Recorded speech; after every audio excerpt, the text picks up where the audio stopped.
Oke guys, assalamualaikum warahmatullahi wabarakatuh. Salam sejahtera teman-teman buat kita semua. Balik lagi teman-teman di channel tentang trading crypto lagi.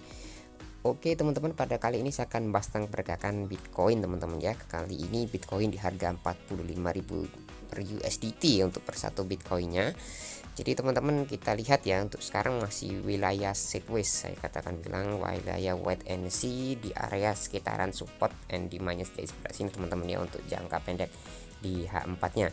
Tapi teman-teman kita bisa lihat dulu untuk pergerakan Bitcoin, apakah Bitcoin ini akan mengalami penurunan atau kenaikan nanti bulan depan atau di bulan-bulan ini teman-teman ya. Tapi kita lihat aja dulu, dan kita lihat untuk di indikatornya teman-teman. Di sini sudah gasnya mulai naik lagi ya, kemarin di area 30, sekarang di area 44 teman-teman. Ini mengindikasikan bahwa Bitcoin ya kenaikannya sudah hampir 30% ya, atau orang sudah masuk di ranah-ranah Bitcoin teman-teman. Dan untuk Bitcoin teman-teman sendiri kita bisa lihat gaji chartnya, harganya masih terpantul di area 43.000 dan 47.000. Kalau sudah break teman-teman di area 47.000, kemungkinan besar Bitcoin akan menyentuh rally-nya bull trend kembali ya. Tapi di sini ada cukup menarik teman-teman. Di sini saya melihat di candle weekly. Teman-teman bisa lihat di candle weekly. Nah, candle weekly di sini teman-teman ada namanya candle garis engulfing ya teman-teman ya, atau bearish engulfing. Ini adalah tipe-tipe garis candle yang ini mengindikasi teman-teman bahwa pola ini akan menunjukkan bearish teman-teman. Tapi ini bearnya sampai kapan kita lihat aja dulu ya, nanti di minggu-minggu ini dalam jangka waktu yang panjang ya, mungkin sekitar 2 minggu atau sampai akhir bulan, Bitcoin akan sedikit mengalami sideways atau sedikit mengalami bearish ya teman-teman.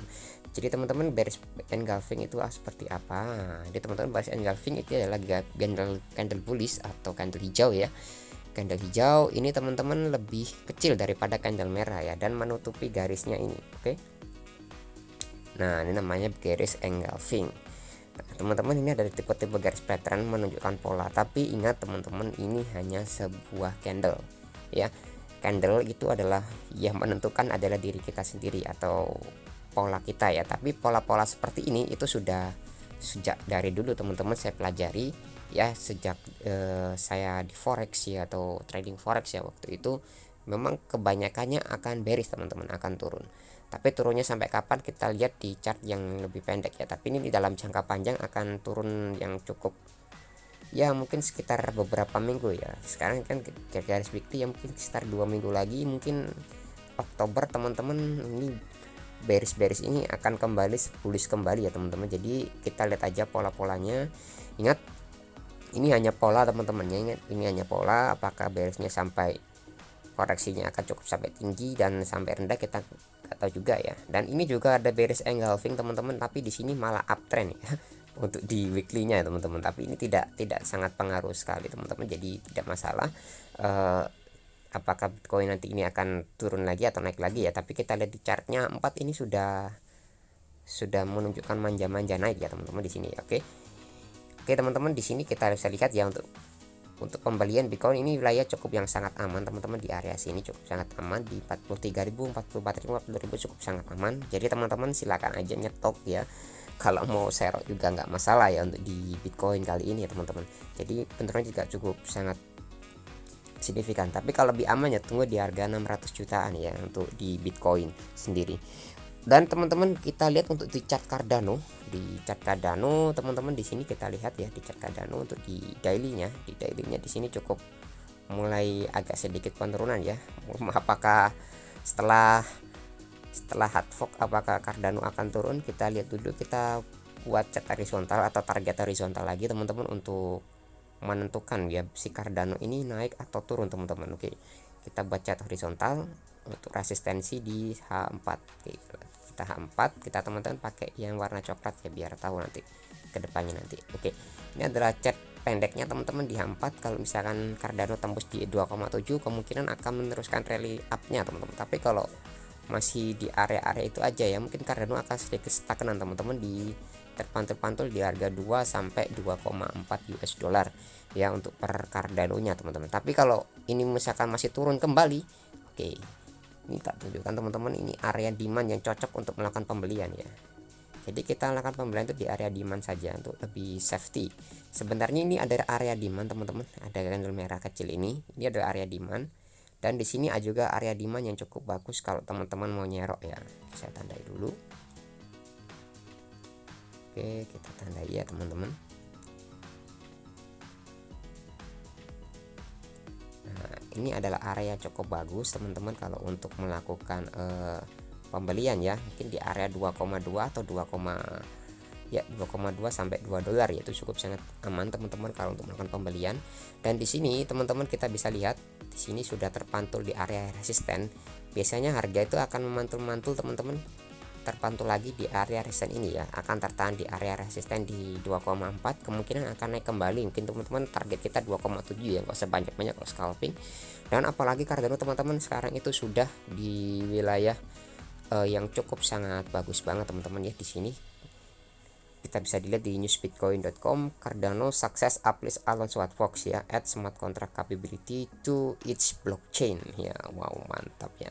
Kita bisa lihat, kita bisa terjemahkan teman-teman. Di sini Cardano cryptocurrency ketiga yang diberi peringkat berdasarkan kapitalisasi pasar telah berhasil menerapkan Alonso Fox. Wow, menambahkan kemampuan kontrak pintar ke fungsinya. Pembaruan yang telah digunakan testnet beberapa hari yang lalu atau purple paper teman-teman, akhirnya dimasukkan ke dalam mainnet kemarin. Cardano sekarang mencari penyebaran aplikasi atau dApps ya, atau DeFi yang sudah ada beberapa pihak bekerja untuk memperluas ekosistem. Jadi nanti para dApps-nya Ethereum atau dApps-nya Tron, dApps-nya Binance nanti akan menyeberang ke Cardano. Secara otomatis si Cardano ini akan naik kembali teman-teman, dan menggunakan gasnya dari Cardano ya. Ingat Cardano itu sangat ya kecil banget teman-teman untuk fee-nya ya, tidak terlalu besar juga kayak Binance ya. Mungkin saingan Ethereum yang abad ini ya teman-teman di tahun ini. Oke, di menjelang akhir tahun, apakah si Cardano akan melampaui 10 dolar seperti yang mereka katakan? Kita lihat aja nanti ya teman-teman ya di sini. Dan di sini teman-teman ada juga si SEC ini tidak ada habis-habisnya ya. Kursi SEC berlipat ganda memberitahu perusahaan kripto masuk dan bicara dengan kami ya. Jadi si SEC ini sedang menggelar ya, jadi para pengembang kripto atau pengembang Bitcoin, pengembang blockchain. Jadi kalau ingin menerapkan IEO atau ini harus izin dulu ke SEC ya. Di sini saya telah menyarankan agar semua platform proyek datang dan bicara dengan kami ya, kata Gary Gensler. Tapi kalau diregulasi teman-teman, kalau kripto diregulasi ya secara otomatis ya bukan desentral ya, nanti akan sentralisasi. Tapi tergantung sih perusahaan itu mau desentral atau mau sentral, kan tergantung si pendiri kripto itu sendiri ya teman-teman, atau pendiri blockchain tersebut. Jadi sejauh di sini ada kutipannya dari SEC, sejauh ada sekuritas di platform perdagangan berdasarkan undang-undang kami harus mendaftar ke komisi kecuali memenuhi syarat dan pengecualian. Oke, di sini teman-teman kita bisa lihat ya, ini katanya suatu perusahaan banyak disebabkan oleh kurangnya dari kejelasan regulasi teman-teman, atau regulator, katanya si Gensler ya. Tapi cukup baik juga sih, karena kan Amerika kan butuh tax ya, atau butuh pajak. Tapi dengan adanya seperti ini teman-teman ya, saya takutnya si Amerika ya kehilangan pengembang atau teknologi blockchain yang cukup bagus teman-teman. Takutnya seperti itu. Jadi para developer akan pergi ke luar negeri ya. Apakah seperti itu nanti? Tapi kita lihat saja teman-teman, apakah ini, mudah-mudahan SEC ini adalah sebuah batu yang harus diloncati ya, yang batu kecil lah ibaratnya ya. Tapi kalau semua negara nanti lama-lama akan mengadopsi kripto itu sendiri teman-teman. Oke. Dan kita bisa lihat di Stellar. Oke, Stellar ini sedang gencar-gencarnya ya. We have seen first liquidity pool sudah melakukan staking. Kami saja berusaha ya melihat deposit pool likuiditas pertama yang berhasil di Stellar. Jadi Stellar ini sudah bisa di staking teman-teman ternyata di sini, dan sangat mantap banget. Apakah Stellar sudah akan merevolusi blockchainnya ya teman-teman untuk digunakan berbagai negara nanti? Oke, kita lihat perkembangannya. Kita mudah-mudahan kita tunggu aja dari terobosan dari si Jet McCallum ini ya. Oke. Dan teman-teman ada pergerakan paus yang cukup sangat besar di sini. Di sini ada 1000 Bitcoin dari Coinbase ke wallet ya. Di sini ada juga dari Bitcoin ke wallet Coinbase ke wallet ya. Jadi sekitar 1500 Bitcoin teman-teman ini terdampar di wallet ya. Si paus-paus ini. Mungkin ini ini dalam kutipan menurut saya teman-teman, menurut saya ini si paus ini ingin menimbun kembali ya teman-teman. Jadi ini pergerakan paus. Dan ini ada juga teman-teman Ripple ya, 5 juta SRP ini sudah masuk ke wallet teman-teman. Wow, ini penimbunnya banyak-banyak banget ini. Apakah ini tanda-tanda bullish teman-teman, bull trend ya? Kita lihat teman-teman untuk kedepannya. Oke teman-teman, cukup sekian informasi dari saya teman-teman, kurang lebihnya mohon maaf. Kalau ada tambahan dari teman-teman ya silakan aja tambahkan di komentar. Oh iya teman-teman, saya mau menambahkan lagi, kemarin ada yang komen, bang kenapa Bumun kok nggak percaya sendiri sama proyek anak bangsa. Saya percaya teman-teman, saya percaya ya.